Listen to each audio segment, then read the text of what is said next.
All right, so full disclosure, this video is initially going to be about how Florida used Kyle Pitts and how they're going to use Arik Gilbert as he's transferred in. Arik Gilbert has today announced that he is decommitting from Florida and re-entering the transfer portal, which I don't think he ever technically came out of, so I don't even know if he'd have to re-enter. But so he may not be going to Florida, but I think this video still is relevant to see how Arik Gilbert, who was the highest rated tight end prospect of all time, how he kind of matches with Kyle Pitts, who's one of the could be the highest drafted ever tight end in the modern NFL. So I think it's kind of interesting to see how those two guys, how their games kind of are similar and how they're different, and how whoever gets Arik Gilbert might want to use him. So we'll start here. We'll talk a little bit about how Florida used Kyle Pitts and kind of show a little bit of both. So right here, Florida's running a flood concept. Number one receiver here. He's running a go. The back's in the flat. So this is a three-level kind of intermediate, deep and short concept. Pitts is right here. He's number two. He's running the intermediate out. Sometimes these guys take it a higher angle depending on coverage.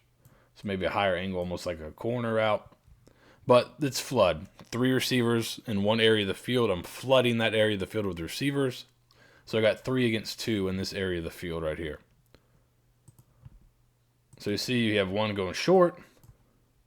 Pitts is breaking the space, and then Trask does a really good job throwing it away from the defender.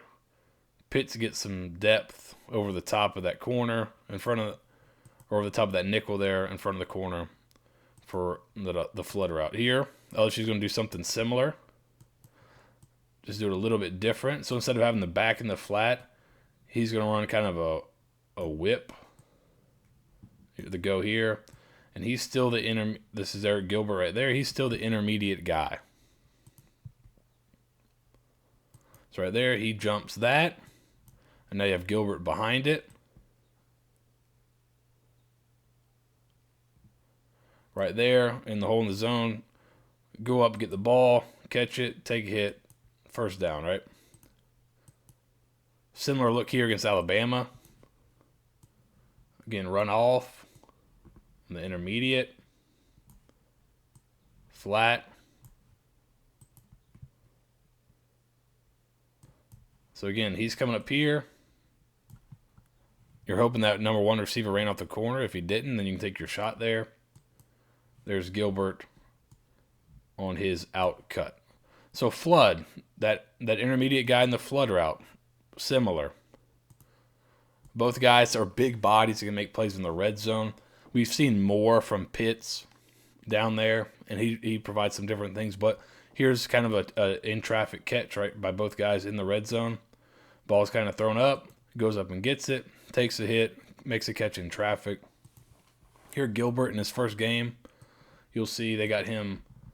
You got a receiver going across the back of the end zone. He's coming across the front of the end zone with some play action. The throw is super late. You see he's wide open. I'm not sure what the quarterback's looking for. He gets pressured, kind of throws it up.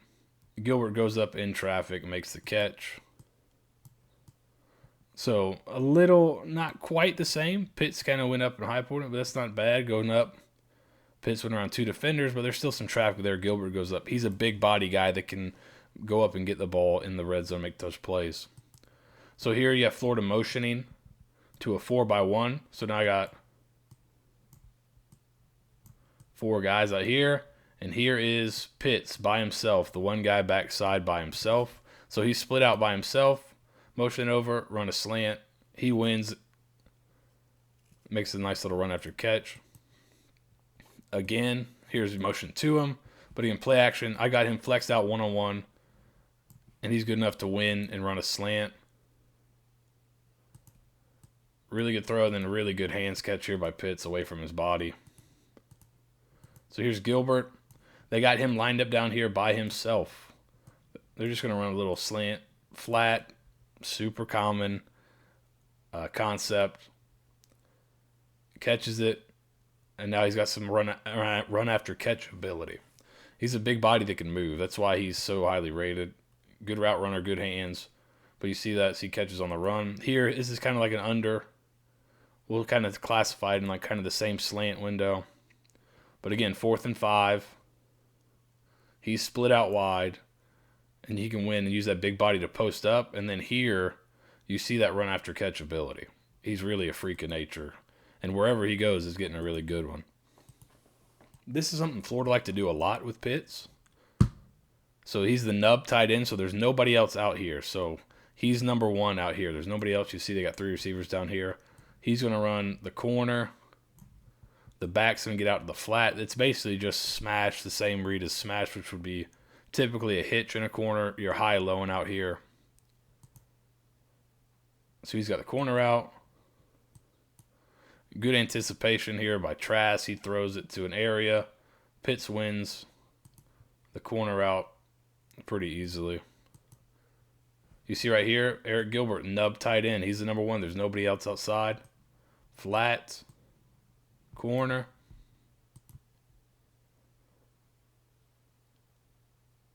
Quarterback high lows. Again, goes up and makes a nice play here on the ball. Not the best throw, but he goes up and high points it, makes a great catch, keeps the ball away from the defender for a nice first down. Later in the game, same thing. He was number 1. You got started a little late here. He's got the flat. He's got the corner. Draw you a better angle there. Whatever. Corner. Breaks it. Goes up and gets it. Takes the hit. 2 feet inbounds for the catch. So what's kind of the off this? You run this so much. So Florida's been running this so much. I run like I'm going to run the corner. And now I'm kind of a post. He runs like he's going to run to the flat. And he runs an angle route.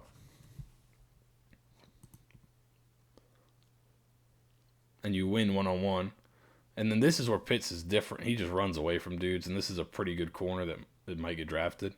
Pitts is just kind of, he's a different animal there. And we'll talk about more about their differences at the end here. But off that same smash action, all right, same thing here. Instead of running a corner, he's going to get more vertical. So instead of running that corner, I'm just going to get more vertical. And he's not going to run an angle like Florida had. He's just going to stay in the flat. So it looks exactly the same for like the first 10 yards. And then now he gets inside and is able to run by some dudes. Makes the catch in traffic here for a touchdown. So again, kind of the same look. It all looks the same. The first 10 yards looks like that smash route we just talked about a second ago, and now they get vertical. So you see these guys are being used in similar ways. Here's where they're a little different. LSU, I think, used Gilbert more on kind of underneath catch and run stuff. Here it is against Texas A&M late in the game. Get him the ball underneath. Makes a great play. Picks up 15 when he probably should have picked up 5. Then this one catches him late, but he's kind of laid out to the flat here. They drop it down to him. He's able to use his run after catch ability to break some tackles and pick up a first down on 3rd and 10 when you give him the ball 1 yard downfield. Picks up almost 20. And again, it leaks out late. They get it to him. Puts his head down, picks up the first down here against Alabama. So what's the difference? Florida didn't use Pitts as much underneath. They used him a lot more vertically. And this is why I think the NFL scouts are so obsessed with Kyle Pitts. You split him out, you can throw him the back shoulder. I mean, kind of look at where he's going up to get this thing. So Florida, they've been used a little bit differently. Florida used him a little more vertically. Here you see Pitts kind of in that like a middle read, coming across the field, going up and catching it. You see a lot of really accurate throws from Kyle Trask on here too. But I can put it up. He catches it. And then they used him. I don't know. Gilbert, I think, has got that vertical. I don't know if he has these movement skills that Pitts has here. They're going to make it look like he's going to run the slant, and then he just whips back out. This is really tough for anybody to do, much less a 6'6", like 230-pound tight end. He made it look very easy. That is not easy to do. So that's kind of the big difference. Does Arik Gilbert have this in his bag? I don't know, because I think LSU used him a little bit differently. And then again, another vertical for Pitts. Line him up with a nub tight end and let him go. So you see that those two guys are usually pretty similar. So Arik Gilbert, wherever he goes, he's going to add a ton to the offense. When he was going to Florida, you could see him sliding in that Kyle Pitts role. Now, if he ends up not going to Florida, if he ends up going Georgia or somewhere like that, he's going to add a lot wherever he ends up. This guy is a freak of nature. I don't know if he's got that. He's not Kyle Pitts. I don't think he's quite that separation, that high end speed, but he is really good, and he could end up getting there. The guy's only a freshman, so he could get pretty close. So maybe Arik Gilbert is the next Kyle Pitts.